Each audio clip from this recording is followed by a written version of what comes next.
The morning sun barely crept through the thick bulletproof windows of the Pentagon as Lieutenant Colonel Sarah Chen adjusted her dress uniform one final time. Her reflection stared back from the polished surface of the elevator doors, showing a woman of 38 with sharp, intelligent eyes and graying temples that spoke of years spent making life and death decisions. The weight of her service ribbons told a story that few would ever fully understand. Sarah had not slept well the night before.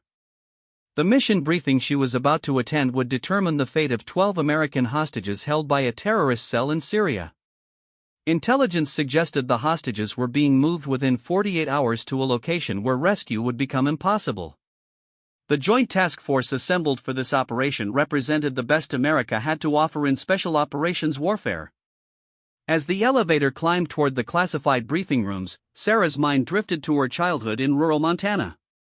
Her father, a Vietnam veteran, had taught her to shoot when she was 8 years old. Her mother, a nurse, had shown her how to remain calm under pressure. Neither parent had imagined their daughter would one day coordinate rescue missions that would be studied in military academies for decades to come. The elevator doors opened with a soft chime, revealing a long corridor lined with portraits of military heroes. Sarah walked with measured steps, her polished shoes clicking against the marble floor. She had walked this path many times before, but today felt different. Today, she would be the senior intelligence officer for Operation Desert Falcon, the most complex hostage rescue mission attempted in the past 5 years. The briefing room door stood slightly ajar, and voices drifted out from within. Sarah paused for a moment, listening to the casual conversation of operators who had trained together, fought together, and trusted each other with their lives. She knew that walking into that room would change the dynamic immediately. Not because of her rank or her position, but because she was a woman entering a world that many still believed belonged exclusively to men. Sarah pushed open the door and stepped inside. The room fell silent as 20 pairs of eyes turned toward her. The space was dominated by a large conference table surrounded by chairs occupied by some of the most elite soldiers in the American military. Navy SEALs from Team 6 sat alongside Delta Force operators, Marine Raiders, and Air Force pararescue specialists. Each man represented years of training, countless missions, and a dedication to excellence that few could comprehend. At the head of the table sat Colonel Marcus Rodriguez, a man Sarah had worked with on 3 previous operations. His weathered face showed the strain of command, but his eyes held the clarity of someone who had never lost sight of the mission. He nodded slightly as Sarah entered, a gesture of professional respect that did not go unnoticed by the others in the room. "Gentlemen," Colonel Rodriguez said, his voice carrying the authority of decades in special operations, "I want you to meet Lieutenant Colonel Sarah Chen, our senior intelligence officer for Operation Desert Falcon." Sarah moved toward the empty chair that had been reserved for her, aware that every step was being evaluated. She had been in similar situations countless times before, but the weight of this particular mission made everything feel more intense. The lives of 12 innocent Americans hung in the balance, and failure was not an option. As she reached for her chair, a voice from across the table cut through the silence.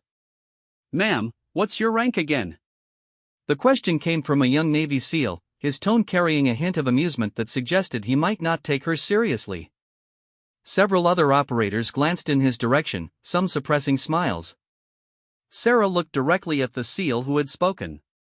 He appeared to be in his late 20s, with the confident bearing of someone who had never failed at anything important.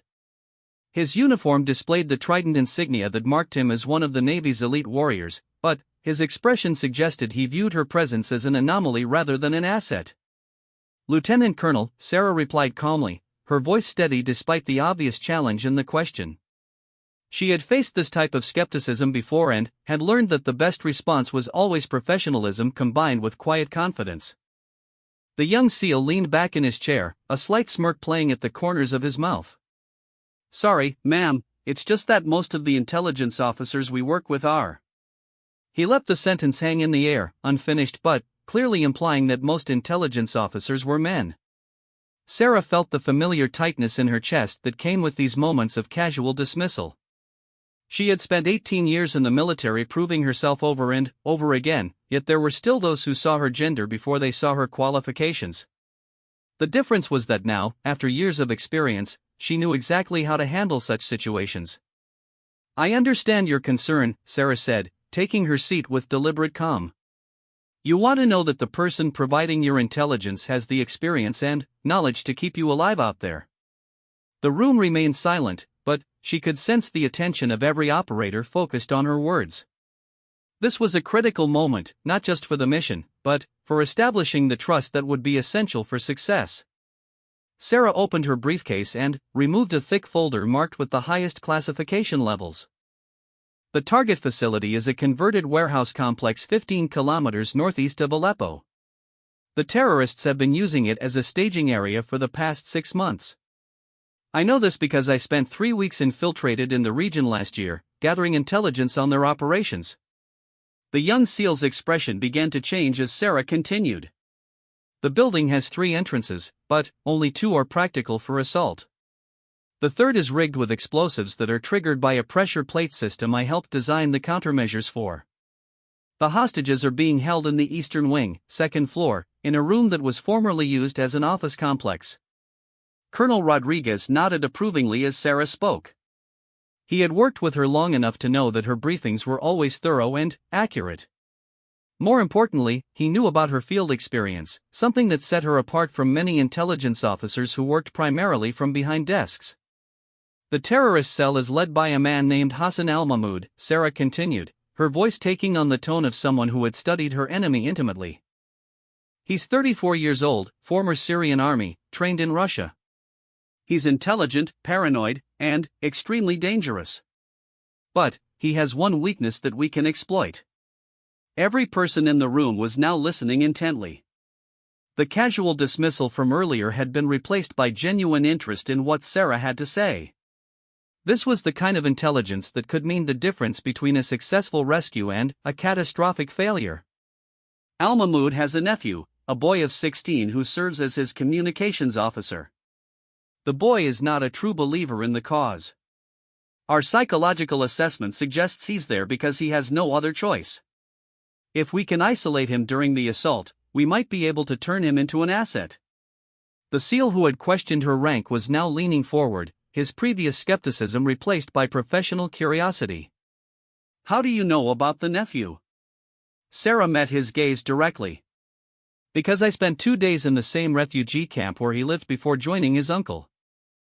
I spoke with people who knew him, people who trusted me enough to share information that could save American lives. The room fell silent again, but this time the silence carried a different weight. These were men who understood the courage required to operate in enemy territory, to live among people who would kill you without hesitation if they discovered your true identity. What Sarah was describing was not the work of a desk-bound analyst, but of an operator who had risked everything to gather critical intelligence. Colonel Rodriguez stood and moved to the large screen at the front of the room. Lieutenant Colonel Chen will be providing all tactical intelligence for this operation. Her knowledge of the target, the enemy, and the terrain is unmatched. I suggest you listen carefully to everything she has to say. Sarah appreciated the colonel's support, but she knew that true respect from these operators would have to be earned through her actions, not through the endorsement of a superior officer. She opened her folder and removed a series of satellite photographs that showed the target complex from multiple angles. The rescue window opens at 0300 local time, she began, her voice taking on the clinical precision that came from years of mission planning. Intelligence suggests that Al-Mahmoud moves the hostages every 72 hours. Based on intercepted communications, the next move is scheduled for dawn the day after tomorrow. She stood and moved to the screen, using a laser pointer to highlight specific areas of the satellite imagery. The compound is surrounded by a 12-foot concrete wall topped with razor wire.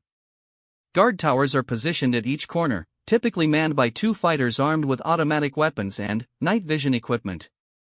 The level of detail in Sarah's briefing was impressive, but what struck the operators more was her obvious familiarity with the tactical considerations that would affect their mission. She wasn't just reciting intelligence reports, she was thinking like an operator, anticipating the challenges they would face and providing solutions before they could even ask the questions.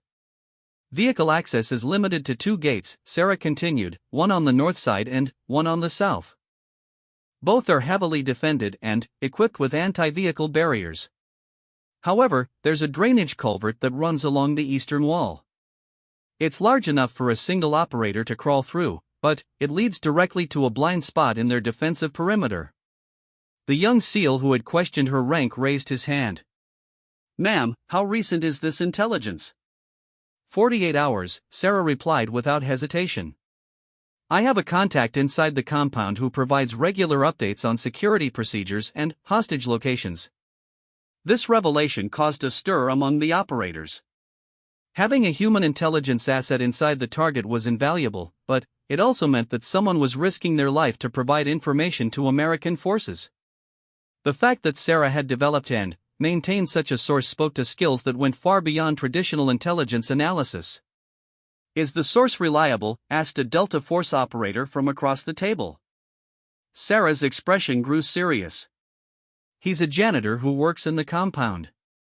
His brother was killed by Al-Mahmoud's group 6 months ago for refusing to join their cause. He's motivated by revenge, which makes him both valuable and dangerous. We'll need to extract him along with the hostages, or he'll be discovered and killed. The complexity of the mission was becoming clear to everyone in the room. They weren't just rescuing 12 American hostages, they were also responsible for saving a source who had risked everything to help them. The margin for error had just become even smaller. Colonel Rodriguez returned to his seat, his expression grave. The timeline for this operation is fixed. The President has authorized the mission, and political considerations require that we execute within the next 36 hours. There will be no second chances. Sarah nodded, understanding the implications. Political pressure often drove military operations to proceed faster than ideal, but, in this case, the terrorists' own timeline left them no choice. If they waited too long, the hostages would be moved to a location where rescue might be impossible. I'll be in the Tactical Operations Center during the mission, Sarah said, providing real-time intelligence updates and coordinating with our source inside the compound. If anything changes on the ground, you'll know immediately. The young SEAL looked around the room, then, back at Sarah. Ma'am, have you ever been in a combat zone before? The question hung in the air, carrying with it the implication that real combat experience was necessary to understand what the operators would be facing. Sarah had heard similar questions many times before, and she knew that her answer would determine how these men viewed her for the remainder of the mission. I've been deployed to Afghanistan, Iraq, Syria, and Somalia, Sarah replied calmly. I've been in firefights, survived IED attacks, and extracted assets under enemy fire. I've seen good people die because of bad intelligence, and I've seen missions succeed because someone cared enough to get every detail right. The room remained silent as Sarah continued. I understand that your lives depend on the accuracy of the information I provide. I also understand that the lives of 12 innocent Americans depend on your ability to execute this mission flawlessly. My job is to give you every possible advantage so that all of you come home alive. Colonel Rodriguez checked his watch and stood. We'll reconvene in 6 hours for final mission planning. Until then, study the materials Lieutenant Colonel Chen has provided. Your lives may depend on memorizing every detail. As the operators began to file out of the room, the young SEAL approached Sarah's position. His earlier smirk had been replaced by a more serious expression, though she could still sense some skepticism in his demeanor. Ma'am, I apologize if my question seemed disrespectful, he said, though his tone suggested the apology was more about military protocol than genuine regret. It's just that we've worked with intelligence officers before who. He paused, seeming to search for the right words. Who didn't understand the realities of combat. Sarah finished for him. Yes, ma'am.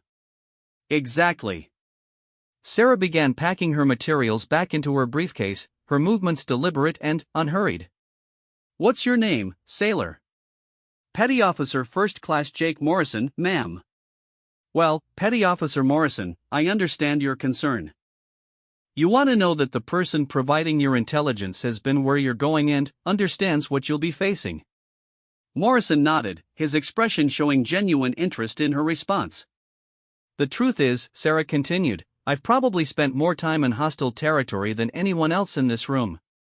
The difference is that when I'm there, I can't fight my way out if things go wrong.